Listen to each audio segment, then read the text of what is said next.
Welcome to this YSL Report Builder tutorial. In this video we'll explain how to highlight the min and max values in a matrix. We'll start with a very quick recap of constructing a basic matrix and then talk a little bit about aggregate function scope and why this can prevent you from highlighting the min and max values in a matrix when using a basic dataset with detail rows. We'll then explain how you can perform your aggregating in a query, and then we'll apply some conditional formatting to our matrix using the switch function. We'll use that technique to highlight the min and max row values, column values, and matrix values. So let's get started. Here's a quick example of the type of thing we'll create in the video. We'll start with a simple matrix which shows the sum of runtime minutes for a list of films, and we'll group the films based on the genre they belong to and the certificate they were awarded. Then we can apply some conditional formatting, so in this example, for each row we're highlighting the highest value in the row in blue and the lowest value in the row in orange, and that's repeated for every genre in the list. We can flip that around and do it by column instead, so here we're highlighting the highest value in a column and the lowest value in a column. And we can even extend that to find the highest and lowest values in the entire matrix. If you'd like to follow along with the video, you'll need a copy of the YSL Movies database, and if you don't already have it installed, you can use this video to help you get it set up, and there's a link in that video's description you can use to download any files you'll need.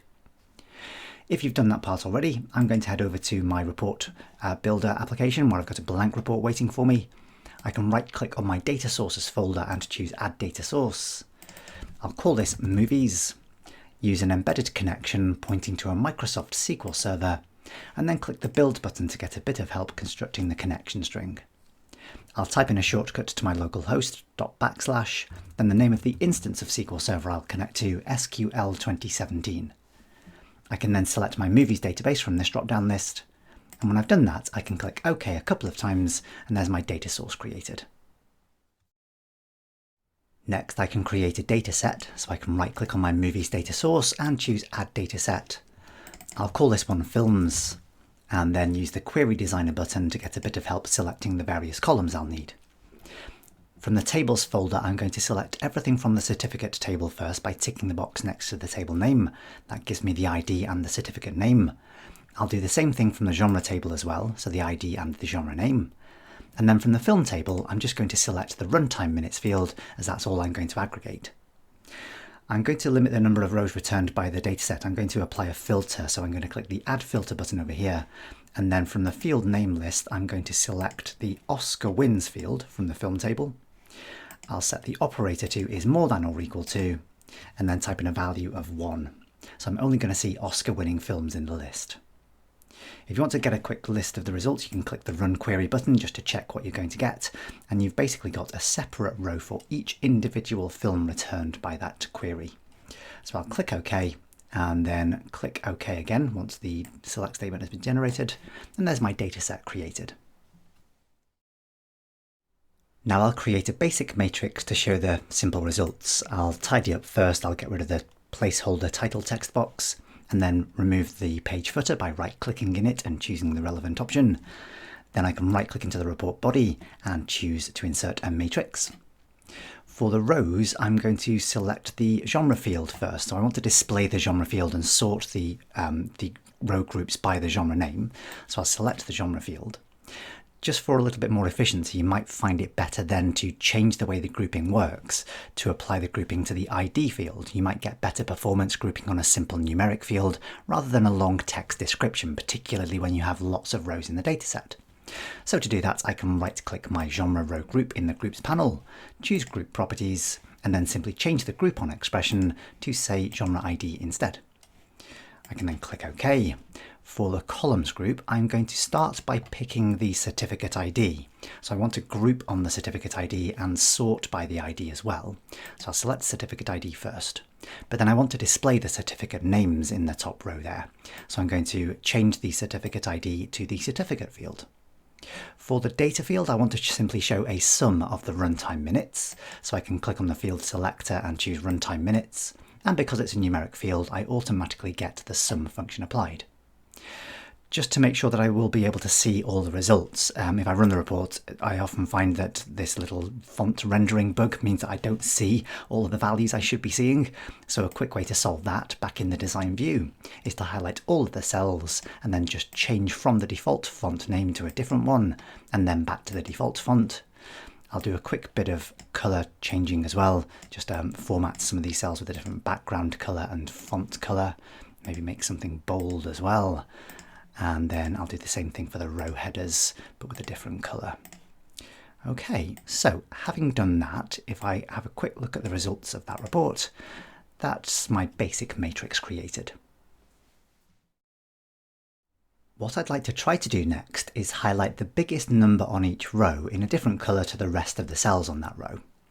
If you watched the previous video in this playlist, you may remember using a similar technique to highlight the minimum and maximum values in a table.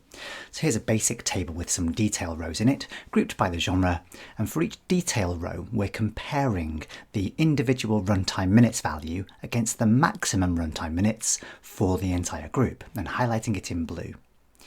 I'd like to be able to use the same sort of process to do this in a matrix, but I've got an added problem here that's going to prevent me from doing so. The problem with the matrix is that its values are already aggregated. There's already an aggregate function there calculating the sum of runtime minutes. Let's just have a look at what happens if I try to find the maximum of the sum of the runtime minutes.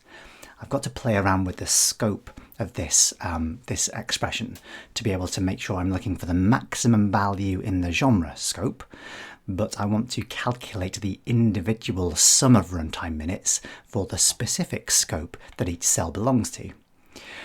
Back in the design view, this is essentially impossible with the basic aggregate functions in reporting services. If I right-click into this cell and choose expression, let's just try to calculate the maximum of the sum of the runtime minutes for each genre. So I've got my sum of runtime minutes value.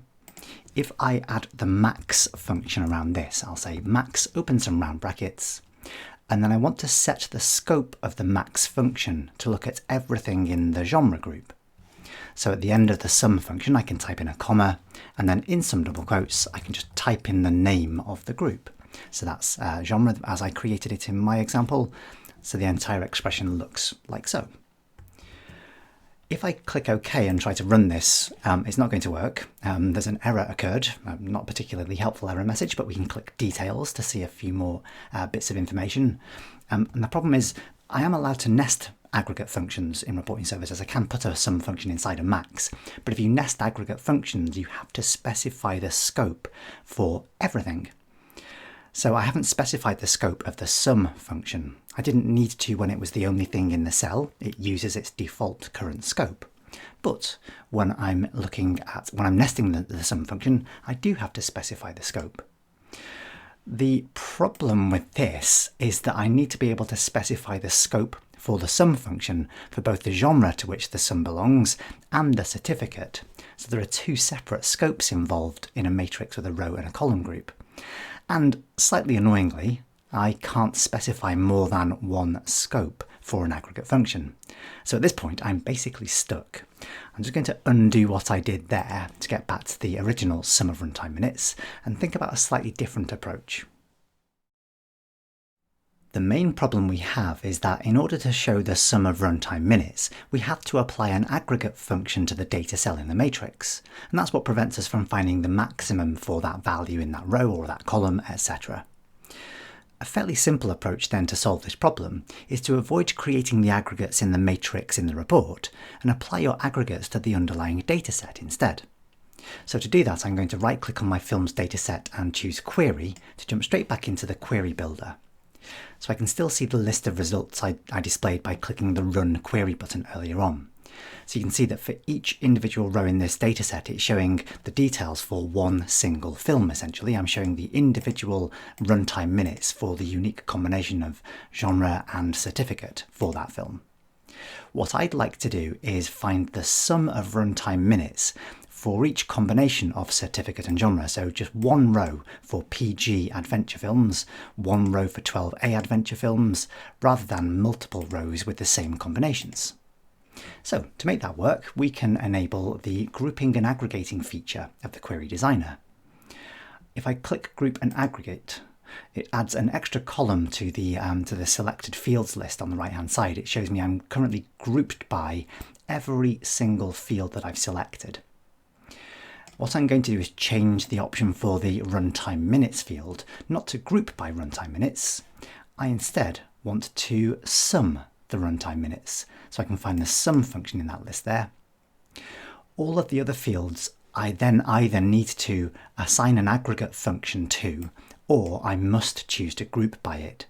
So I'm going to leave all of the other 4 columns set to grouped by, and then if I run the query again, we'll see a somewhat different set of results. So I'm seeing a list of the total runtime minutes for each unique combination of genre and of certificate. So we've pretty much got the set of data that we want to use at this point. I'll click OK, and then we can look at how we can modify the matrix to update our results. The first thing we'll need to change is the value of the field we're using to specify the sum in the data cell of the matrix. You may notice that the column name of that column has changed in the grouped query, so it's called now sum_runtime minutes. So if I try to run the report, it's going to fail, and it fails because that original runtime minutes column no longer exists. So if I click OK and head back to the design view, I can use my field selector button here to select the sum_runtime minutes. Now, somewhat annoyingly, this also applies a sum to the result. So you can see it says there in the cell, sum of the sum of runtime minutes. It will work if I run the report. It runs and it shows me the total runtime minutes for each combination of certificate and of genre. But there's no need to sum those values anymore. There is only one value for each combination of certificate and genre. So I'm going to head back to the design view, and then I'm going to click on the cell containing the sum of the sum, right click, summarize by, and then simply untick the sum. If I then run the report again, just change the column width a little bit, run the report again, I get the exact same answers, but without this double summing that I don't need. So now that we don't need to apply an aggregate function to calculate the sum of runtime in the matrix, it's much easier to apply the conditional formatting. We can simply find the maximum value of a particular field in a particular scope. So just to demonstrate how that works, I'm going to add a total column to the end of the matrix, which will show the maximum value for the runtime minutes for each individual genre. So back into the design view, I'm going to click into a cell in the matrix and then right click on the column header at the top of the certificate column. I'll choose to insert a column outside the group to the right, and then in that cell I'm going to pick my sum of runtime minutes field. That will apply again a sum function to that, but I can click on the word sum and then right click on it, choose summarize by, and then choose max.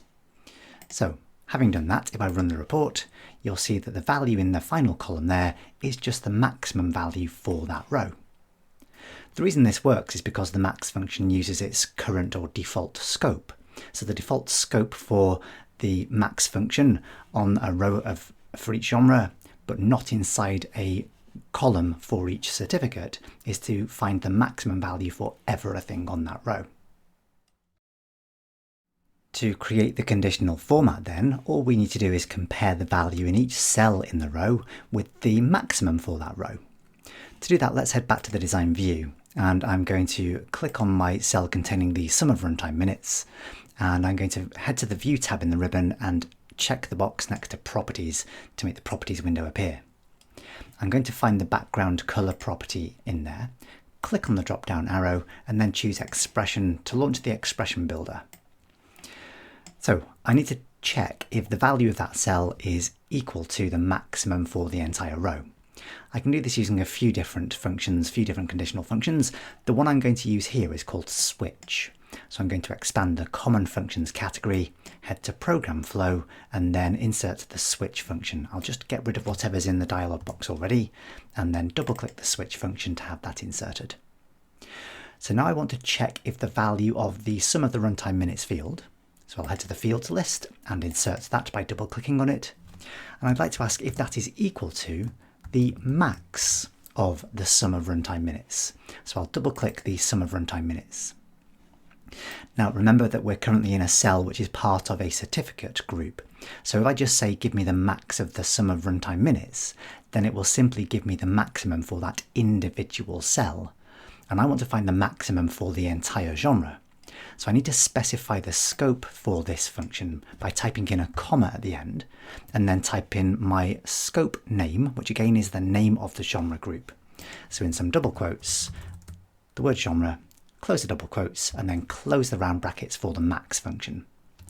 So that's my first logical test. Is the value of that cell equal to the maximum for that row? If that's true, I want to assign a particular colour to it. So I'm going to type in a comma next, and then I can go to the constants category of the expression builder, and I'll pick cornflower blue for this particular cell. I should also specify what colour to use for cells whose value is not equal to the max. And I can do that by typing in another comma, and then I could write an explicit logical test to check that the value of that cell is not equal to the max. But that's a little excessive. I don't need to do that. If I just rearrange the way my switch function looks by taking the parameters down to separate lines and indenting them a little. So on that first line there, I'm checking a condition, and if that condition is true, I want to return that colour. For anything else, I can have a value of true, followed by a comma, and then the other colour that I would like to use, which I'm going to go for no colour or transparent, and then close the round brackets. So the way the switch function works is it checks your conditions in the order you've written them, and the first one it finds which returns true is the answer you'll get. So if we end up at the end of the list of conditions, and we will add some more shortly, but if we end up at the end of the list of conditions, then whatever we test should return true. So we might as well just state that it will be true, and then we can return whatever default colour we want. If you're interested in more about how the switch function works, we do have a separate video on that as part of this playlist, so feel free to hunt that one down if you need a bit more information about switch. If I simply click OK and then head back to the Home tab in the ribbon and click Run, I should now see that the biggest value on each row is now highlighted in blue. We can now easily add a second condition to the switch function to highlight the smallest value on each row. Let's head back to the design view and select the data cell again, find the background colour property, click on the drop down arrow next to it and choose expression. So I've already got a row that checks if the value of the cell is equal to the max of the row. I'm just going to copy and paste that expression. So everything just up to but not including the colour. I'm going to copy that, and then I'm going to give myself another line after that one, give myself a few spaces, and then just paste in what I've just copied. I can change the function from max to min to find the smallest value in the range, and then click after the comma at the end of the row and pick a new colour. So I'm going to go for orange for the smallest value in the row. Type in a comma at the end of that. Anything that's not either the max or the min will automatically become transparent, so I can click OK. I'll just change my column width a little bit as well to make things a little more readable. Run the report, and there we go, both the min and the max values on a single row highlighted in different colours. If we want to flip this around to highlight the highest and lowest values in a single column, then that's nice and easy. All we have to do is change the scope over which our min and max functions are operating. So to do that, let's head back to the design view, and the name of the group for each column is referred to as certificate ID, so I can see that again in the column groups area. So I can select my cell in the data part of the matrix, the one that's got my conditional formatting applied to it, head over to the background colour property in the properties window, click the drop down arrow next to it and choose expression. So all I need to do now is replace the references to the genre field or the genre group with a reference to the certificate ID group instead. So I'll just copy and paste that rather than type it out again.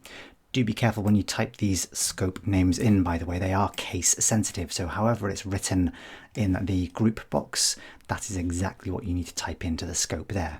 So the final expression should look a little like so.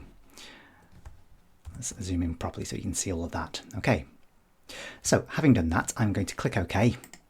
I'm I'm just going to delete that extra column I added for testing earlier on. There's no need to have that in the matrix anymore.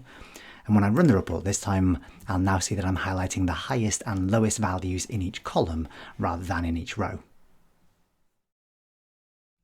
If you wanted to make it a little more obvious to the user that you're highlighting the highest and lowest values in a column rather than the row, you might consider changing the formatting of the borders around the data cell. Just to demonstrate a basic example of that, if I head back to the design view, I'm going to select the data cell, and then I'm just going to launch the border dialog box by clicking the little dialog box launcher button at the bottom right hand corner of the border section there. What I'll do first of all is take away all the current borders, so these pale grey, these light grey borders. I'm just going to click the None option to remove those entirely. And then what I'm going to do is change the style of the border. So I'm going to increase the width a little bit, so up to 1.5 points, and then change the colour to a slightly more obvious, in fact a very obvious dark black. And then I can simply apply the left-hand border and the right-hand border to the cell. Once I've done that, if I click OK and run the report, it's a little more obvious now that you're dividing information by columns, and you can see the highlighting, I think, is a little easier to see. The report renderer in the report builder itself is a little inconsistent when it applies the thickness of these columns. You might be able to make out that there's slightly different thicknesses, but when it's actually deployed to the report server, it looks a lot more consistent. So that's the deployed version there. Okay, so that looks reasonably neat. Let's just do the last thing, which is to highlight the minimum and maximum values for the entire matrix. To highlight the min and max values for the entire matrix, I'll head back to the design view, and I'm just going to undo the cell border formatting I just applied to go back to the basic light grey outline. What I need to do now is select the cell containing my current conditional formatting, and I want to be able to compare the value of each cell with the min and max for the entire matrix. That means I need to be able to change the scope of the min and max functions. I'm going to refer to the scope of the entire matrix object, and one way to find out its name is to drag a rectangle around part of it to select it, and then have a look at the top of the properties window, and you'll see its name listed at the top there. You'll find the name property sitting a little further down, and if you'd like to create a more descriptive name, you're welcome to change that. I'm going to stick with TableX1 for my matrix name. If I now select the data cell and then find the background colour property, click on the drop-down list and choose expression, I can simply change the scope name again from certificate ID to TableX1, and then the same for the other certificate ID as well. So I'll call that TableX1.